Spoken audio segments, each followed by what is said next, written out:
Mayong hapon Western Visayas kag Negros Occidental sa pagtaliwan ni Pope Francis mga simbahan sa Archdiocese of Haro kag Diocese of Bacolod naghalad sang misa kag pangamuyo para sa Santo Papa. Si Kim Salinas nakatutok.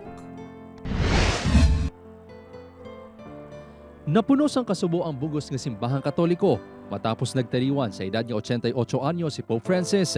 7:35 kahapon sang aga, oras sa Roma. Para sa kapahuwayan sang kalagsini, ang pila ka kaparian naghalad sang misa kag pangamuyo.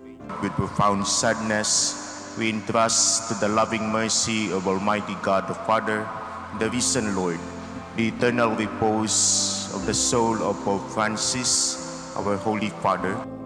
Sa Santa Ana Parish Church sa Molo, magluwas sa pangamuyo, naghalad man sang bulak ang mga kaparian kag tumuloo.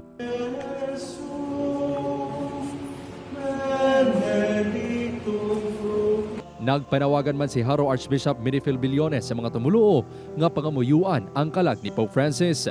Nagalaom ini nga ang legasiya sang paglaom kapag ulikid sang Santo Papa ang magapabilin sa mga tumuloo.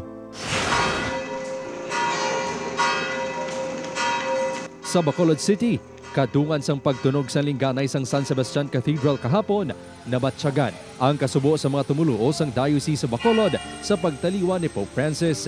Suno kay Monsignor Ronald Quijano, magapabilid ang legasiya sang Santo Papa sa mga Bacolod noon. Ginpatunog ang kampanaryo sang San Sebastian Cathedral, panawagan sa mga tao sa pagpangamuyo para sa kapahawian sang iyang kalag, ang pagpasalamat sa tanan nga mga kaayuhan nga iyang agin pakita sa aton.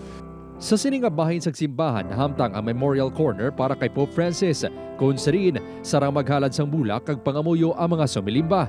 Kay nasang aga, pilaman ka Bacolod nun ang nagpadulong sa simbahan para maghalad sang pangamuyo.